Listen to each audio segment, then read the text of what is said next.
So I'm going to introduce a little bit about all the folks we have here today.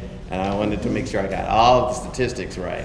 Because, players don't like you when you mess up with their statistics. Unless you inflate So here today we have left-hander Sam McDowell, one of the most dominant pitchers in his era. Sam won 112 games for the Cleveland Indians from 1961 to 1971 and threw a remarkable 22 shutouts during that span.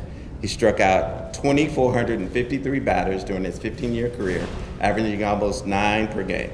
Sam was on 6 All-Star teams for the Tribe, highlighted by a 7th-inning appearance in the 1968 All-Star game when he fanned Tom Haller, Willie McCovey, and Willie Mays to keep the score at 1-0. Sam McDowell.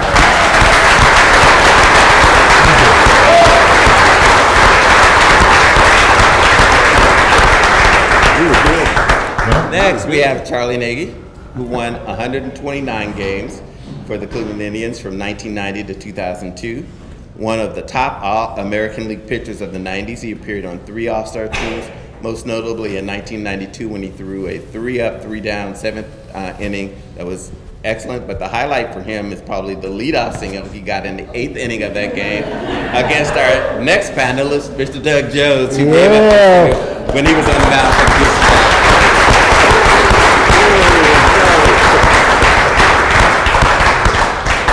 Charlie, I'd just like to thank all you did for my fantasy baseball team. You were fantastic. Finally, we have Doug Jones, who had 129 saves for the Cleveland Indians with a career high of 43 in 1990. He went on to save 303 games during his 16 years in the majors. He represented the Tribe in 3 All-Star games and pitched in 2 more for the National League. In 1992 and 1994, when he got the win while wearing a Philadelphia Phillies uniform.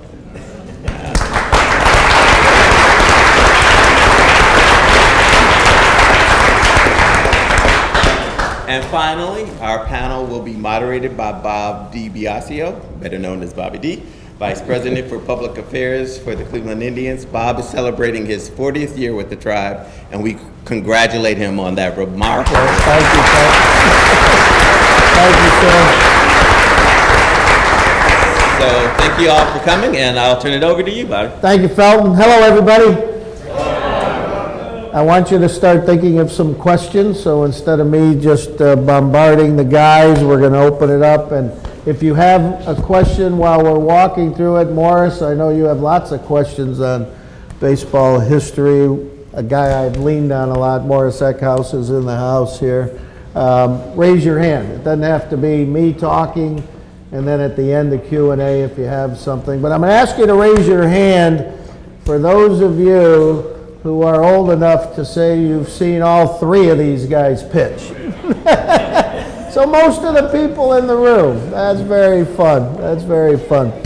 So, as we should, being a polite young man that I am, we're going to start with our elders. And you're only 45, right? That's right, and I'm only 45. I started with the Indians. Tribe when I was 5. Yes. We're going to start with our man in the center, Mr. Sudden Sam McDowell. As you know, 6-time All-Star, as Felton mentioned, 5-time American League strikeout king. And the one thing that I always love to begin the conversation whenever we talk baseball with Sam is his second last season with the Tribe. As you know, he pitched 15 years in the big leagues, 11 in an Indians uniform, from 61 to 71, but his 1970 season is one that just absolutely I marvel at. 305 innings pitched. 305 innings pitched, and he struck out 304. He won 20 games that year. Both his strikeouts and innings pitched were league leaders. And he also led in another category that we won't talk about, walks, but we won't talk about that. How the heck do you throw 305 innings? Very carefully. When you're scared to death out on that mound as I was, you throw a lot. That was my problem, is I didn't know where it was going, so. Well, and the interesting thing, I mean, you don't kid about that because you've talked very seriously about that. because you made your major league debut at the age of 18. And so you didn't have a whole lot of time in the minor leagues to get refined. And so which pitching coach, or how many years did it take for you to have it kick in that, all right, I can throw the ball 100 miles an hour, but I'm not a pitcher? When did you become a pitcher? That was during Alvin Dark's reign when he came in. My first 4 years in the major leagues, I truly, in all seriousness, was in a fog. I really didn't know where I was, what I was doing, why or how. I just having a ball. I was just having fun being there, having a uniform, and it never really truly hit me. What helped me a little bit was all the old timers games we used to have.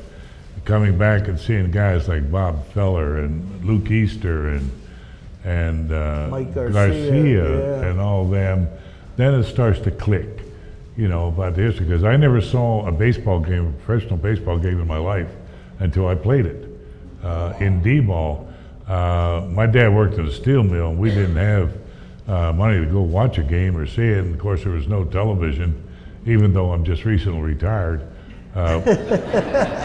We didn't have TVs back then, so it was just listening to everything on the radio, and everything back then, of course, was the Pittsburgh Pirates, because that's where I lived. The only person I ever heard of was Ralph Kiner. That was it. And I didn't know who he was or what he was or where. But Alvin Dark in spring training pulled me aside and said, Sam, I know you've had difficulty. I know that the managers have called all your pitches. You haven't had time to really learn how to pitch. He says, so I hired Jack Sanford. And he will go through everything with you, because he says, I know you got the perfect mechanics. You got every pitch in the book known to man. And he said, the story on you is you just need to pitch, but understand what the science of pitching is all about. And I said, great, that's fine with me, I'd love to. And so Jack Sanford would sit on the bench right next to me, and he would tell me everything I did wrong the inning before, which sometimes took a long time. And then he would tell me with the next 5 batters that I'm going to face, I was a little wild. So we thought about 5 batters. Like Charlie, he would only think of the next 3 batters he's going to face. But we would go over the 5 batters I was going to face, what I want to do, how to do it, and why. And basically the concept of focus and believing in what you're going to do and just go ahead and do it. Where before I was just a thrower and I just threw for the hell of it. Basically. Do I have it right? Did Jack pitch for the Phillies? Is that no? He spent 12 years in the minor leagues, and he comes up with the Giants, wins 20 games or more 5 years in a row. Now, 12 years is a lot of time for seasoning. He had seasoning. 12 years in the minors. I spent 1.5 years in the minors. Yeah. Didn't get much seasoning because, first of all, no disrespect, but being a left-hander, took me a little bit longer than the average bear to learn what to do and how to do it. Well, on the extremes, Mr. McDowell starts his career at 18 years old. Man sitting next to me, 29? 30. Yeah. 30, when you begin your big league career and pitch to the age of 43. I had a little cup of coffee with the Brewers. That's right, in 82? Yeah. Yeah. 82. 82, Somebody and was then hurt. in and out, and then you disappeared for a few years. I was 9 years in the minors. 9 years in the minors. I was well seasoned. Yeah. What's that? Everything bagel seasoning? I had it. You had it, yeah, the everything bagel is you. So speak to, all of a sudden, you're able to master a changeup. What'd you say, all of a sudden? All of a sudden. There was no all of a sudden. No, all of a sudden. How'd that come about that you're a changeup guy as a closer? Most people think you throw 198 and that's how you get people out in the last inning, but you were completely the opposite. You made them swing and miss. Well, I never threw hard. Ever. I think as a starter? somebody lied to me and said I threw 90 once or twice. But I think that was a fluke. But we were never taught to throw the ball hard. If you didn't throw strikes, you didn't get to play. So it was strikes from Little League on. And that kept you on the mound, and you did whatever you could to throw strikes. And you didn't have a lot of coaching. In my minor league career, we never had a pitching coach till we got to AAA. And that was a new thing even then. And some of those were just drinking buddies of the manager. They were really some old player that needed a job. But you had to figure things out on your own. I mean, I threw every pitch in the book as a starter. I was a starter all my 8 or 9 years in the minors. And you had to learn how to get that thing in the strike zone. But it wasn't until a pitching coach came along with the Milwaukee Brewers as a coordinator named Don Rowe. He worked with the White Sox and the Brewers several years, but he got our attention and made us focus on the specifics of what we were trying to do and throw strikes and change speeds to keep the hitters off balance. That was something I did all the time, just didn't know I was doing it. Right. Yeah. And then when I got to the Indians, as I walked into camp one time after being released by the Brewers and had to work my way into the organization, make 2 teams before I got a job. And they put me in the bullpen. And down there, I only needed, 2-3 pitches. And Who's our pitching coach at that? Well, Jack Aker was, Jack Aker, he was the manager. Right. He didn't coach Right. anything I know of. At The only time AAA? he came to the bullpen, he came down to ask me if I was thinking of coaching when I was done. Does a lot for your confidence. Yeah.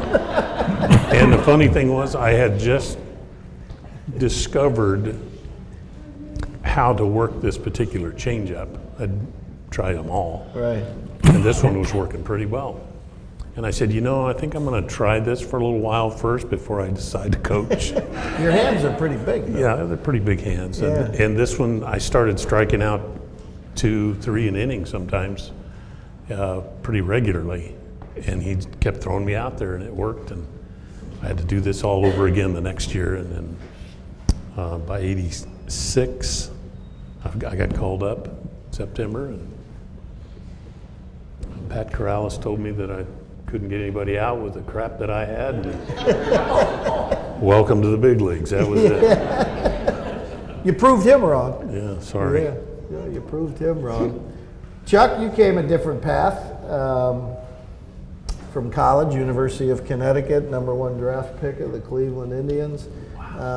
Your college pitching coach, was he instrumental, or did it click in more when you got to the big leagues? Pretty much clicked in more when we got to the big leagues. My college coach, he was just the coach, and we had an assistant coach, and he did everything. He knew a little bit about pitching, but basically he just gave me the ball and said, go out there, pitch the whole game. Be an athlete that and you then were. tomorrow you're going to be in the bullpen. Right. So you had the double headers on Saturday and you played on Sunday. So that's what I did. How was your experience with the U.S. Olympic team, 1988? That was phenomenal. That was a huge learning experience for me. That was probably the first time I sat down and talked to Skip Bertman, who was renowned as a pitching guru back then, was the pitching coach for Team USA. The coach from LSU? Yes. Yeah, okay, same guy. Yeah, Okay, same guy. Got invited down to Millington, Tennessee to try out for the team. And basically, I was just excited to be around all the other college players that I didn't really play against, but I had read about all the time. The Robin Ventura, the Jim Abbotts, Right. Ben McDonald's, Andy Bennis, who got drafted #1 that year. And this group of people, a lot of them had played the year prior on the Pan Am team. So spots on the team were pretty limited. And there was a lot of guys down there. So, I just tried to, when I got the chance, I just paid attention and talked to Coach Bertman a lot, and he called pitches for everybody. And it's pretty funny because he goes, this is your regular fastball, this is your little extra fastball. I'm like, what does that mean? I have an extra fastball. Like, I'm trying to throw it as hard as I can every single time. Is that in my I locker? can throw it any You harder. left it in your locker, did you? Exactly. So, and it's like, the backup slider, Yeah. that sort of thing. And I was, and I just kept my ears open, and Right. you know, listened and tried to, you know, take in as much as I could. And throughout the course of the season, we traveled all across the U.S. Right. playing, and we went to Japan a couple times and Italy for the World Championships. But it's really the first time I ever got to travel. And that was before minor leagues. Yeah, we played at all the minor league ballparks. Right. Yeah. So. And then the next year is when you started your pro career. Right. Yeah. We played like a 60 or 70 game schedule. We traveled with like Cuba, Japan, Team Cuba, a few other teams. So it was really good competition. Yeah. It was like a barnstorming tour. I got to pitch, and you know the team started to dwindle down to the group that was going to go over to Seoul, Korea, and I was still there. Still there, just kind of like. They didn't send you home from Korea? Say, No. You're cut, go on your own. No, not. And the next thing you know, I found myself on the plane to Korea. Yeah. So, and it was just an incredible experience to be in the village, the Olympic Village, and just to be around the greatest athletes who we used to joke because these people spent their whole life training for this one thing, and here's this group of like 18 of us who are just, you know, we're walking around like just, you know, long hair, just like we don't fit We're in here. baseball Yeah, we players. don't fit in here. What athlete of the Olympic team did you marvel at? Was there one that you had to go watch at a venue that, if you were allowed? Just all of them. I mean, we went to the track and field events, went down to the practice track event, and watched, you know, just marveled at See these it, people. yeah. Yeah, just like that guy looks fast. He's fast. And then just the cafeteria and the food and just the people and just. Yeah. I just hung out there when I had Yeah. spare time just to Sure. watch people go by. I wonder what that guy does. He throws a javelin, maybe. And you were as skinny as you are today back then, and I'm sure they were. You didn't eat much in the cafeteria. I spent a lot of time there. Yeah. So, change-up master, did you throw a change-up often? No, not on purpose. Yeah. I had a tough time figuring out the changeup, so that's when they sent me down an instruction league to throw a split finger, and that's split how finger. I developed that pitch. Yeah. Yeah. But I was basically just a two-pitch guy. My first, even most of my second year in the big leagues. That slider, Right. is that what you called your pitch going down and away? I was able to throw that for Slurve. strikes. Yeah. Yeah. So get ahead, behind, chase. So that's Yeah. If it wasn't for that, and the movement on my pitches were really what helped me out there. Sam, were you a change-up guy at all? I know you had a great curveball, fastball. Did you learn to? Joe fact- Askew drop change-up on you? Well, the interesting part about Joe Askew, he never knew what was coming. I first started pitching against Joe Askew in Portland in the minor leagues. The minors. And we did great. We had pitched no hitters, one hitters, everything was great. All of a sudden I come to the big leagues, both of us, and the manager's gonna start calling my pitches again. Right. Okay? Bertie Tebbets. So, Bertie Tebbet. So in Yeah. order to screw him up, I came up with my own set of signals. And I told Jose, this is adding, this is subtracting. So up on the chest, Joe's supposed to add one. Yes. On the thigh, subtract. And so no matter what Bertie Tebbets told him to throw, I was gonna change it just for the fact of changing it. I didn't know whether it was good, right, You're one of wrong. those kids, huh? You know? But there's so many times where I'd go like this, and Jose would be down there and go like this, and here I come. But we had fun. Yeah. Didn't win many games, but we had fun. Yeah. I love it. Sir, you had a question? Did you have a question? Yeah, I'm curious for Mr. Joe. How do you, two questions. What change up? Well, we'll decide if you get two questions. after how good your first one is. There's a lot of different change ups. What would you throw? Which one did you throw? And how do you get by just throwing a change up? It was a 3-finger circle change, they call it. And it was kind of my modification. My hands are so big. It was really, I just threw it off of this finger. This one held the ball against my thumb. And the little finger didn't touch, the index finger didn't touch. So it's kind of this.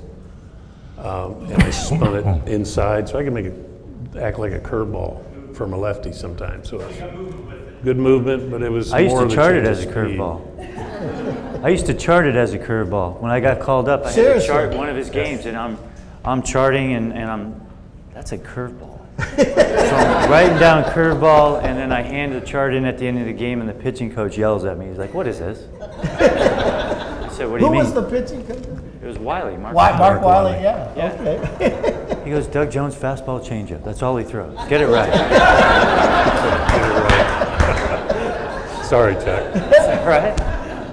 I think I've asked you this once before, because your hands are so big, do you need to have big hands to throw an effective changeup? Because you're putting it back in there. No, not necessarily. Depends on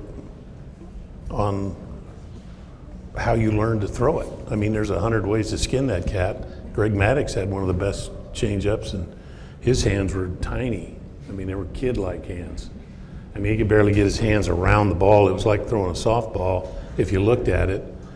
But he just knew how to let go. It's a feel on the ball, and you have to develop that over time until you can throw it without even thinking about it.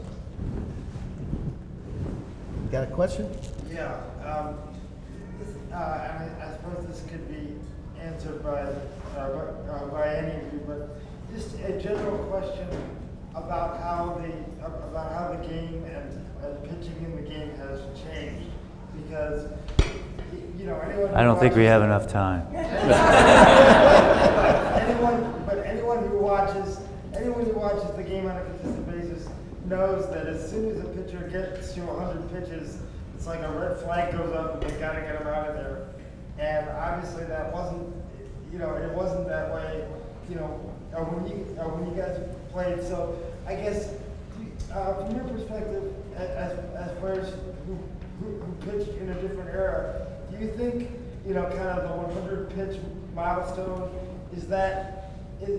from your perspective, is that coddling players, or is that good for them, and do you wish that you had that restriction? All right, pitch count. We'll start with you, Sam. 100 pitches was what? 3 innings? Second inning.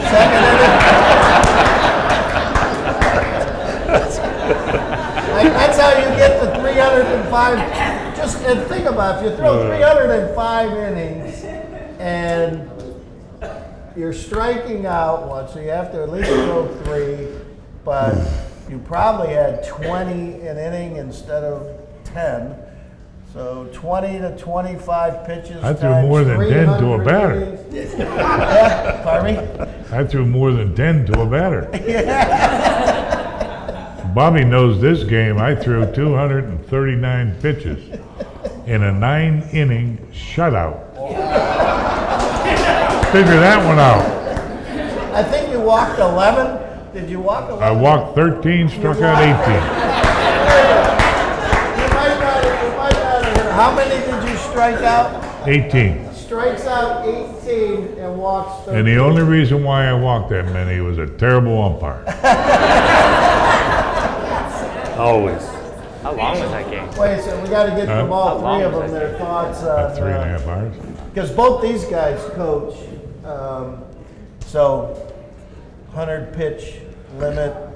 You're working for an organization. They tell you the statistics they have.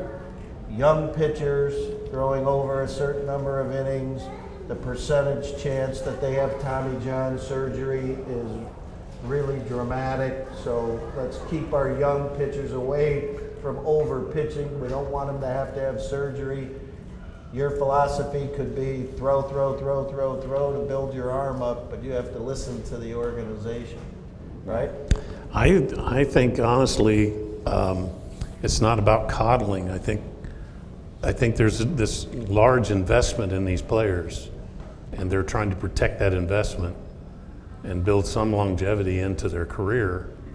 Back in the day, if you didn't survive, you went home. And the guys that survived, they kept going.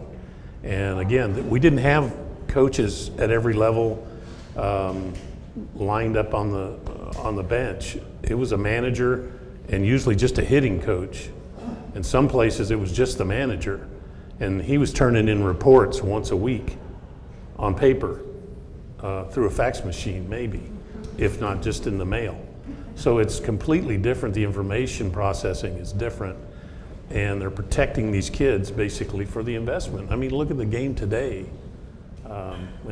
I played in the old stadium. You got to see So it did a I. little bit. Yeah, he did. And the way the game has changed, pitching has changed, hitting has changed, because nobody really wants to go see a 2-1 ball game as much as they'd rather see a 15-12 ball game with lots of home runs and lots of strikeouts. So it falls under a lot of categories of development, protecting the kids, building up strength and allowing them to showcase their abilities. But then there's a lot of them out there that can do that. And then you got hitters that can hit the ball. They've perfected the methods for training and getting kids stronger and faster, and it's a completely different game than when we started. You were a pitching coach in the big leagues as recently as last year, part of Mike Scioscia's staff in Los Angeles Angels. So you're right on top of that issue. Right. I mean, young pitchers come up to the big. pitch counts became part of the game, I don't know, 10, 15 years ago, I think, and they were here to stay. There's just so much data out there, and so much, the data supports the reasons why they came to that conclusion about 100 pitches. And for some individuals, it's higher, some individuals it's lower. But like Doug said, also they're trying to protect their investments on these young kids and developing kids instead of some organizations. That's how they have to succeed. The Indians being one of them, and you can see how well they've done with their pitching and developing their pitching over the years. You guys got to see it right here. Especially this year, because you're seeing a lot of pitchers come up and be successful. So you tip your cap to them. But yeah, the pitch counts are here to stay. But yeah, and the game and pitching has changed. Now it's all about striking guys out. Striking guys out. So you'll get 18 strikeouts and 13 walks in a game, and it'll last 3.5, 4 hours. The oddity, for those of you who may not know, this past year, 2018, was the first time in the history of baseball there were more strikeouts than hits. The first time in the history of baseball. That's And it was only a because, difference of about 40,000. I'm sorry, 400. No, 40. I think 40.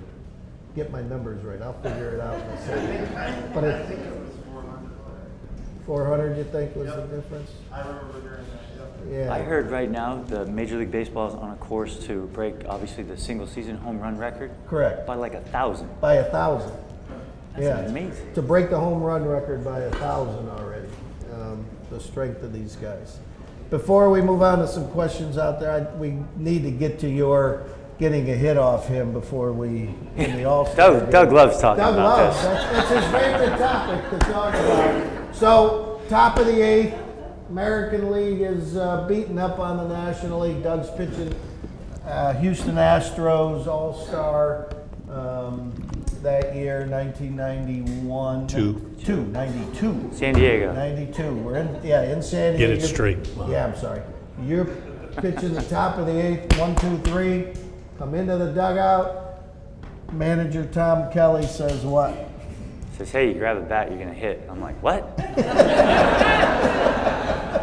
I thought it was over with. I just got finished my inning. I was like, phew, ready to relax, have a good time. And he's like, nope. I'm like, okay. And I'm sure you brought a bat with you too. I had no bats, no batting gloves, no helmet. I think it was Ruben Sierra's helmet or I don't know Texas if it was Rangers Julio's. or It was, Julio's, it somebody. was Texas Rangers hat for sure. Well, I bet And I don't know if left-handed. it was Julio or Julio's a righty. who it might have been. It was a Texas Did you Ranger wear helmet. batting gloves? Oh yeah. Oh yeah.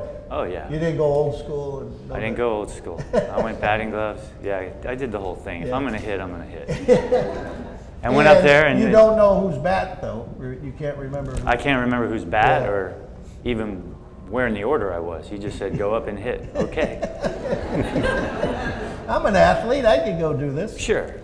An old teammate standing on the mound. Standing on the mound. Somebody says, hey, he's got a good changeup. I said, yeah. No. Curveball. It's a curveball. You That's thought what it I was said. a curveball, yeah. I said, yeah, I It's thought it was a curveball. Yeah. It's like, thanks for the advice. So first So the pitch? first pitch I saw, I swung at, and I hit it off the end of the bat, and it just rolled. I saw Doug like take a step forward and be like, oh. And then the third baseman tried to come in and get it, and I just legged it out, I guess. Line drive up the middle. Line drive up the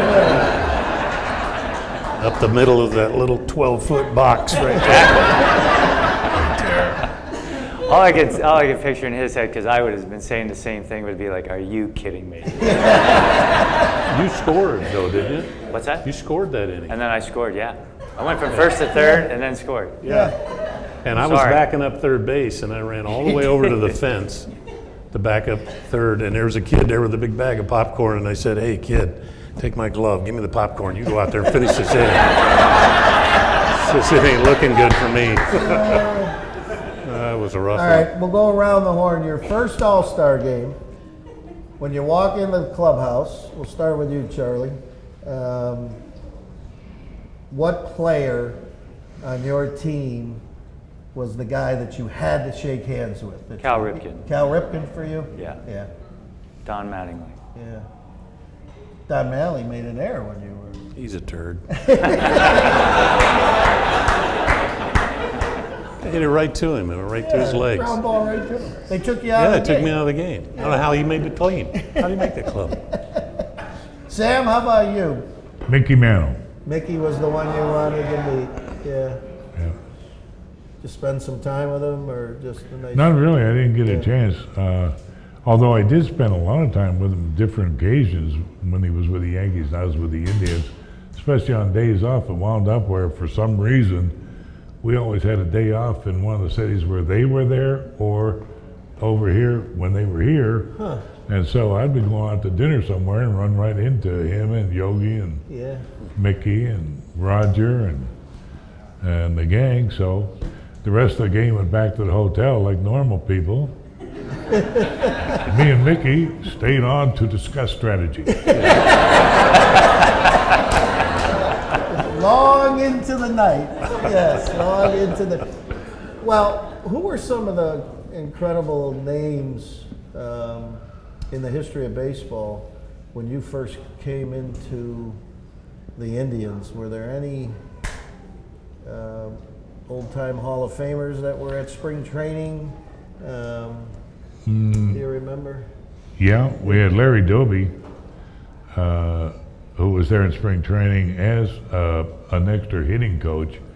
And when I say extra, even though we had hitting coaches, the minute Larry would walk on the field, they'd back up. Right. You know, they let Larry Yeah. take the. But in my locker, where it was in Old Municipal Stadium, Satchel Paige was on the left of me, and Luke Easter was on the right of me. Pretty cool. Yeah, we were at Luke Easter Field at Luke Easter Park a couple days ago, renovating a ball diamond at Luke Easter Park, field turf, just a remarkable facility for the kids of the Mount Pleasant neighborhood. Today, we just all got back from a ribbon cutting ceremony at Brookside Park, put in a field turf Jim Tomey complex. Jimmy made a significant financial investment in field turfing Brookside. All of you Clevelanders know the story of 100,000 people watching an amateur baseball game at Brookside Park. It was a pretty cool day today. As Paul Dolan, our owner, spoke about his dad growing up playing on that field in Brookside Park, and how it's amazing how things come full circle. So when you walked into the clubhouse, who... Well, I was probably... You were in your 30s. I was 30, and I was kind of an oddball because of that. But there was a lot of veterans in there. Me being a rookie-ish, I've always been a bit of a recluse and very shy. But I forced myself to kind of mix a little, and I wanted to meet Dennis Eckersley and Jeff Reardon were the kind of premier closer guys. And they were at that end of the locker room, and I kind of worked my way over, and they were both sitting in the corner chain smoking. And they looked more scared than I did. And I thought, well, maybe I blend right in. Maybe I do belong here. I don't know. This is for me. Yeah, that's awesome. Yes, sir. Sam, who was your favorite catcher to pitch to? Who was your favorite catcher to pitch to? Oh heavens, I had some great ones, some really good catchers. Ray Fosse was one. Ray at Fosse the end. probably. I would say that Ray Fosse had the most talent I've ever seen of any catcher in my life, including Johnny Bench. And then he had that run-in, that accident at home plate during our 1970 All-Star River, game. Yeah. And he played the whole year with a broken collarbone and didn't know it. And it healed totally wrong on top of each other, which shortened his shoulder, and it ruined his swing and ruined his career for the rest of his life. But I remember Cleveland Indians specifically made a trade for Dale Crandall. They brought Dale Crandall in to try and help me get control. But I played with some good ones. Jose Johnny Romano Askew. would have been. Jose Askew had probably the best hands of anybody because truly, in my heart, I know I threw pitches he didn't know was coming. And he still caught them, and I'm serious about that. Wow. But yeah, we had Duke Sims, Johnny Romano. Yeah. My very first catcher was, can you name him, when I was 18 years old and pitched? By the way, I didn't have a locker when they brought me up. Russ Nixon? No. Who No. would it? I don't remember in 61 who that would have been. Oh, now I forget. Not Russ Nixon. He was from the Virgin Islands. Not Ozzie Virgin. No. Who? Belmy Thomas. Very nice. There you go. You win the prize. Yeah. He was the first catcher in the big leagues, and then I went through a slew of them. Yeah. And I think that's the only time in history baseball ever paid, special work commission for the catchers when I pitched. You two got to throw to Sandy Alomar. Yes. So that's pretty cool. The Sandy was ambassador to the 2019 All-Star game. Yes. In Baltimore one time, his rookie year, he could never guess what I was going to throw next. And he was always, he's very intelligent, thought through everything. And I only threw 2 pitches, and it was a 1 or a 2. And I just 2 was my changeup. And if he threw down a 1, and I just shake my head and go to the changeup and throw my pitch. And then he'd throw down a 2, and I'd shake my head, and he did that, and I'd just shake and throw. No, I'm throwing the other one. No, I'm throwing the other one. And that went on for a couple of outings, and then finally in the middle of a game, I'd just given up a hit to Cal Ripken. He's standing on second base, and he calls time, runs out to the mound, and says, "That's it, no more signs. Just throw the ball. You can't throw by me." So we did that for a while where there was no signs. Of course, he runs back to home. There's no sign. After about the second pitch, Cal Ripken's looking for a trick play, center fielder coming in behind him. He doesn't know what's going on, but that didn't last too many games. I love it. Throwing to both Tony Pena and Sandy, was it odd?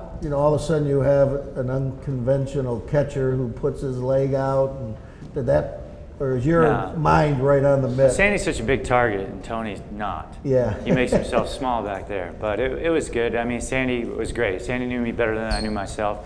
We were roommates my rookie year, also at times, so we got to know each other really well. Yeah. And then Tony, when he came over, it was fun interacting and talking to Tony, because he was one of those catchers that would sit down in between innings and explain to you why he was calling certain pitches. Yeah. So he made you feel at ease on the mound. Like, hey, all right, Tony, the game's in your hand. If this guy hits a home run, it's your fault. Yeah. So he would put his fingers down, I'd throw whatever. Right. Did you shake off a lot? I guess maybe as I got older and thought I knew more about what I was doing out there, I started to shake a little bit more. But I always felt the game had a flow to it. Right. And you felt like Sure. throwing certain counts, and it's just like, oh, here you go. Or you just had to remember, you know, what you threw the guy the previous at bat. You know, nowadays, nobody really remembers. You have a question? Sam, you were my absolute favorite ball player growing up, and another one of my favorites was Tony Horton.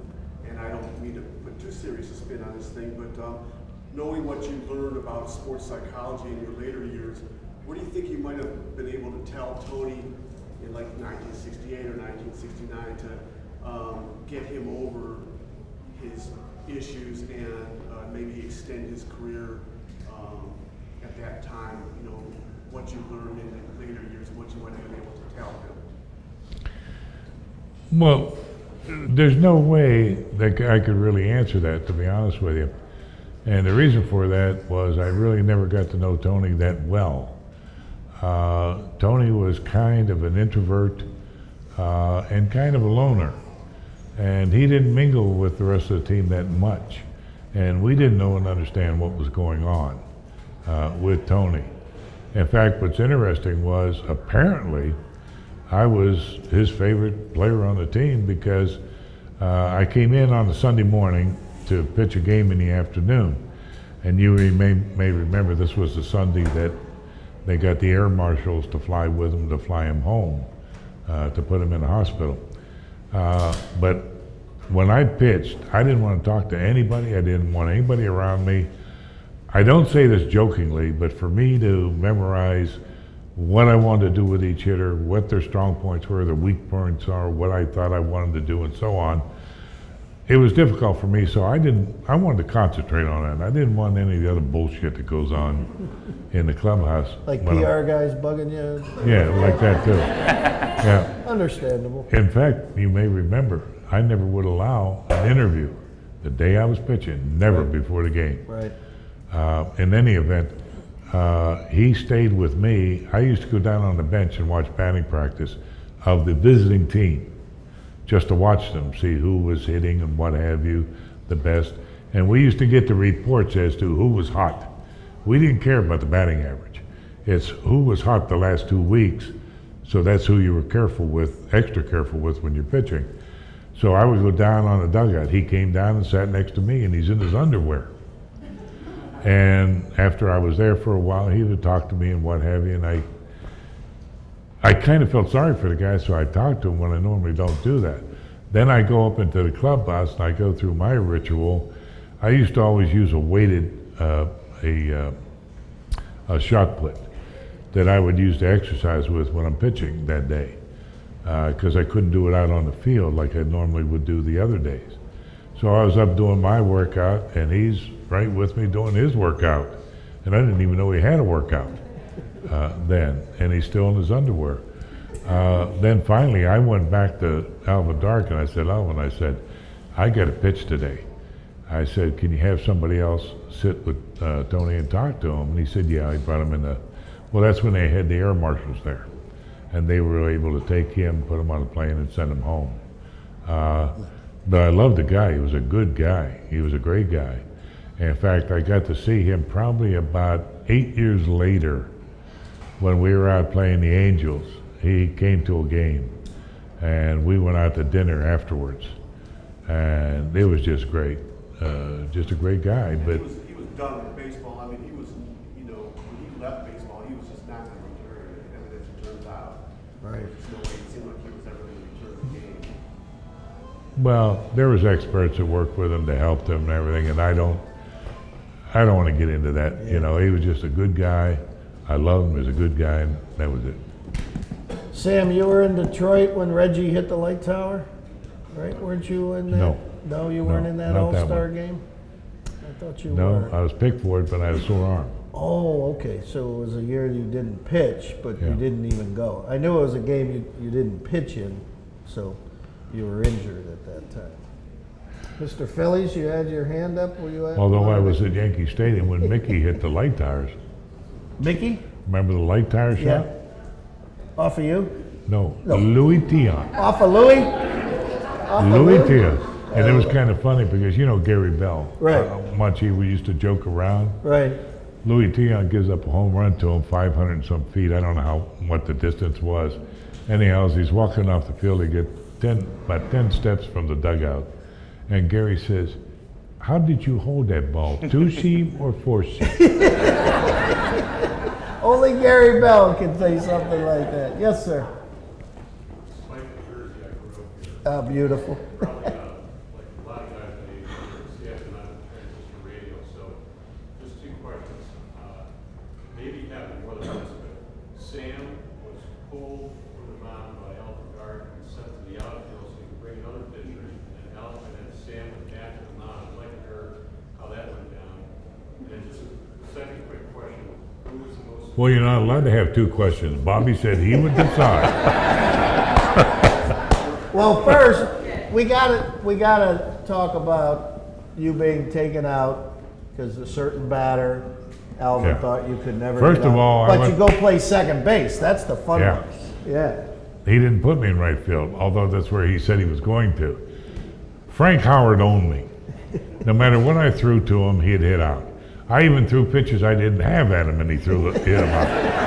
Max Alvis would say he'd play third base when Frank was up, when Gary was pitching, or you back on the grass. That's how He was much- out with the left fielder. Yeah. Anyhow, in The spring shift training, was Elvin so Dark good. comes up to me and he says, "Look, I know your statistics. I know how Frank Howard owned you." He says, "So I'm going to tell you up front what I want to do." He said, "If we're winning, we're beating Washington by the 7th inning. Frank comes to the plate and we're winning the game by less than 3 runs." He said, "I'm going to take you out and put you in right field and have Dean Chance come in and get him out for that one batter and bring you back in." Because back then we used to get little extra bonuses for complete games. And so, as luck would have it, I walk a batter with 2 outs and here comes Frank. So Alvin comes out to the mound. He says, "Larry Brown, you're the last hitter last inning. You're out." He says, "McDowell, you go to second base." Then he holds a team meeting. And he says, "Fellas, look who's playing second base." He says, "In order to get the third out, normally if a ground ball is hit, you just flip it to second and that's it, the third out." He says, "Do not, under any circumstance, go to second base. Go to first base." As luck would have it, Dean throws an inside pitch. Frank hits a 2-hopper to Eddie Leon, I think it was, or Vern Fuller, one of the other. And without thinking, they grab it and throw it to second. Being agile and mobile, I was there, and I made the play.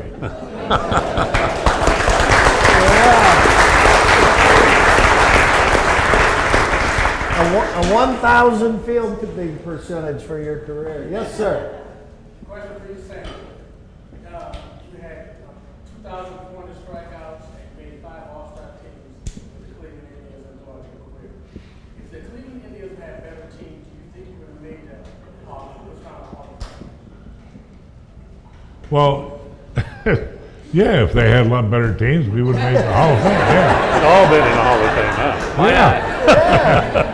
If we had Mickey Mantle and if we had Willie Mays, if we had... No, I hear what you're saying, and I don't know. I can't look back at that. I had a great time with the Cleveland Indians. We had a great bunch of guys. I've never been on a team where the guys gave more heart, gave more of themselves to try and win. But when you had Gabe Paul as a manager, who never spent a dime in his life, he wasn't going to pay to get any players over there to help us out. So sad to say, we knew leaving spring training we were going to be in last place. We knew that. So we played for pride. I mean, it was strictly pride. We knew we weren't going anywhere. And you had 25 guys on that team that busted their ass. And if you checked with any of the teams around the leagues, they didn't like to play against us. They didn't like it at all. In fact, we were in a room today talking with Tony Oliva. And Tony Oliva and Sandy, the older Alomar, were saying they hated coming to Cleveland because of the pitching staff. Oh, yeah. They hated it. Well, you had a 1 in 68. You had a 1.81 ERA, I think it was, and you didn't even lead the league. Louis did. Louis with one- Tiant did at 1.60 that year. How's that for a Remarkable. number? All-star thought. When you struck somebody out in an all-star game, who were you most proud of striking that guy out? Do you remember I a specific? don't even know if I struck anybody out. I was just happy to get an out. The top of the 8th, yeah, you had 3 straight ground balls. I think I struck Biggio out. You struck Biggio out. Maybe. Yeah. I don't know. Hall of Famer.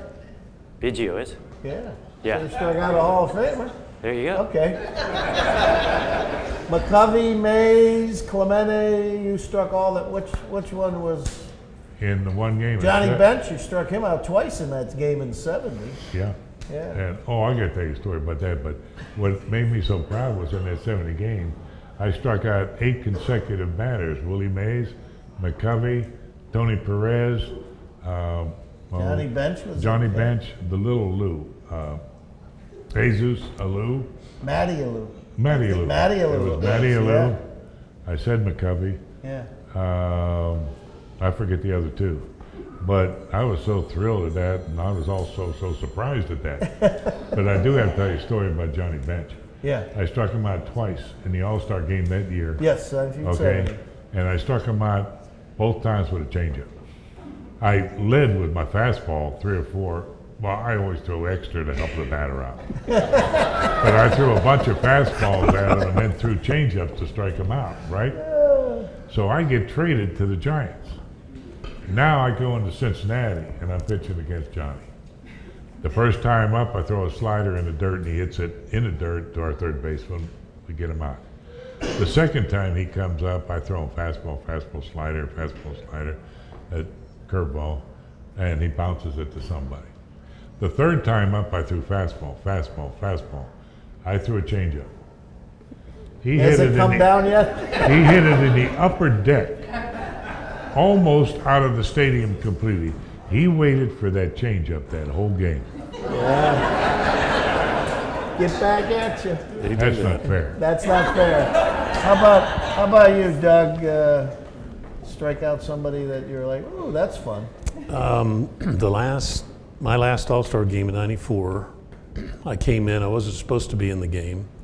We went extra innings, and I had a man on second base with 1 out. And I struck out Chuck Knobloch, and then Cal Ripken in the inning, and he owned me. Go ahead, He Cal. owned me, Yeah. and then we ended up winning the game. Tony Gwynn scores on the Fred McGriff Well, you tied were it a up. national leaguer then, Yeah, so we don't really. yeah, we don't care about that. That's good. That's all right. It's okay.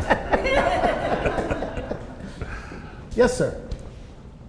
I'd like to know how many games Sudden Sam lost 1-0 or 2-1, because I'm pretty sure there was quite a few. There was a bunch.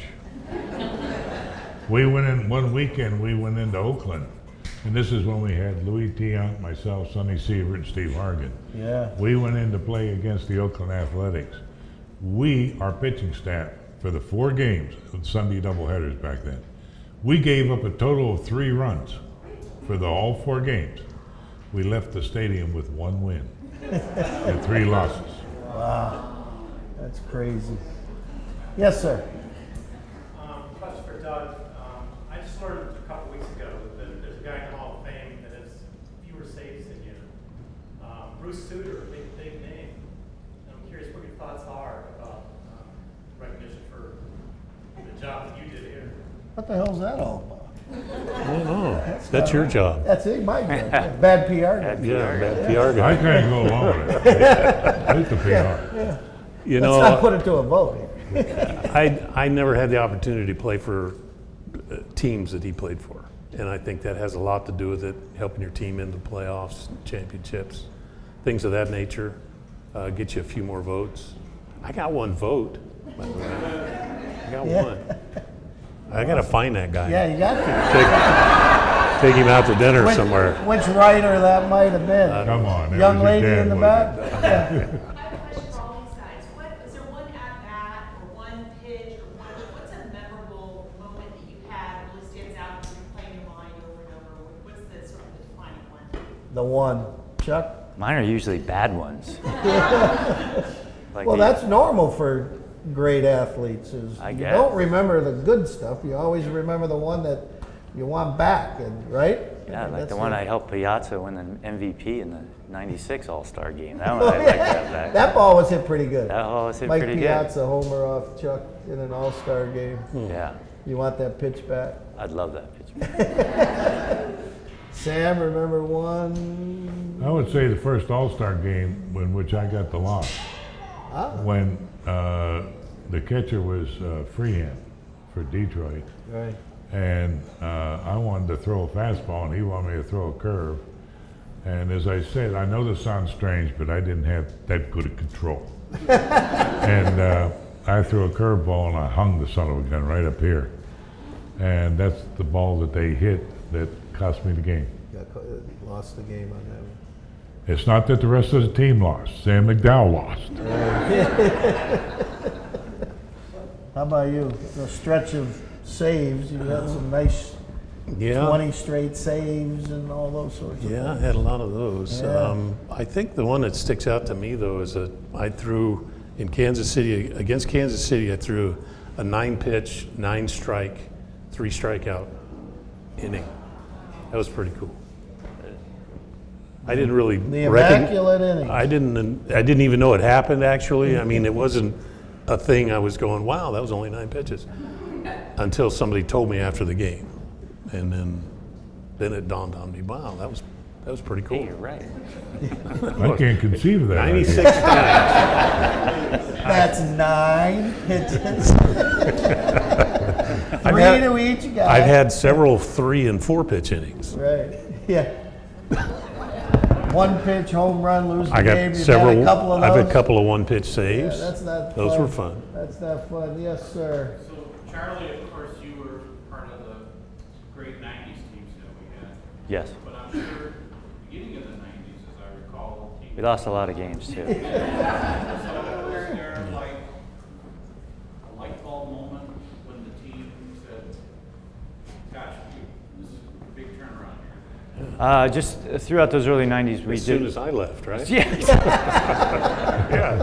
There you go. That's the turning point. Yeah. Get rid of Jonesy. We're good.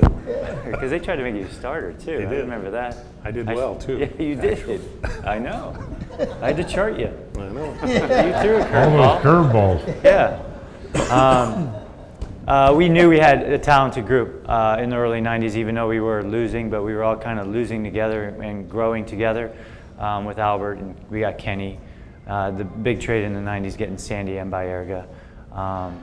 But then the new stadium was opening up, so everybody was excited about that. We knew the city was excited, the organization was excited. And then the big turnaround was just the signings that off season when we signed Dennis and Eddie Murray. They came in and they just brought a lot of experience and a lot of, they had great careers up to that point, and they had, they're Hall of Famers. And they came in and they were excited and they basically taught us how to win and the mindset that you needed. And that's where it kind of switched. When we went to the new stadium, boom. Those guys, Dennis is on the mound that first game, and Eddie's batting fourth, and and we got the same group of guys that were coming up, and we started to play better and win games. And like Sam said, we lost a lot together, but we played hard, and we knew we were going to be good one day. And like he said, a lot of guys around the league did not want to play us, especially towards the end of the season when certain teams were in pennant races. But I'll always remember when we would play the Blue Jays, those first 91, 92, there were so many people from Toronto would come down and just fill the stadium. Our ballpark, yeah. They would fill the ballpark, and it was just a sea of blue. And our guys they didn't like that very much. No. And that was good, and that was a sign that, hey, better things to come. I was the counselor for the Blue Jays during those years. I could not believe the fans that followed the team. Oh, yeah. It was Unbelievable. remarkable. But then well, we they flipped drew the 4 script. million, I think. But then we flipped the script, and Yep. same thing happened with us. Then our fans were traveling to Toronto, Exactly. Detroit. You look in the stands, and it was just all Indians fans. Remember Jim Ingram, Lake County News Herald, Lorraine Morning Journal, wrote a column about that he was traveling around with the Beatles in the mid-'90s with you guys, because the hotel lobby was full with fans, the Oh, it was amazing. ballpark was filled, and he goes, it's like traveling, this must be what it was like traveling with the Beatles, running around town, he's traveling with with that group of guys. That opening day that you brought up with Dennis on the mound and Wayne Kirby, just have to finish with the story of Bob Feller, as we always do. Pacing in the back of the press box on opening day of Jacobs Field as Randy Johnson is throwing the no-hitter against the Cleveland Indians. And no matter who would come within 20 feet of him, he'd go, you know who pitched the only no-hitter in the history of opening day? And he's going back and forth, and I'm watching this. Next thing I know, I don't see him.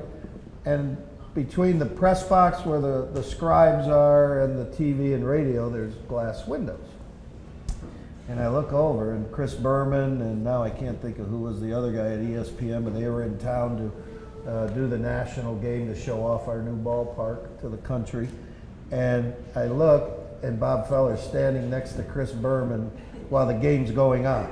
He just barged right in, and I go running in there, and Berman looks up, and the legendary Hall of Famer, Bob Feller, and he goes, you know who pitched the only no-hitter? Right at that moment, Sandy gets the base hit to right field. Bob doesn't say a word. He turns around and walks away. Always right in his world.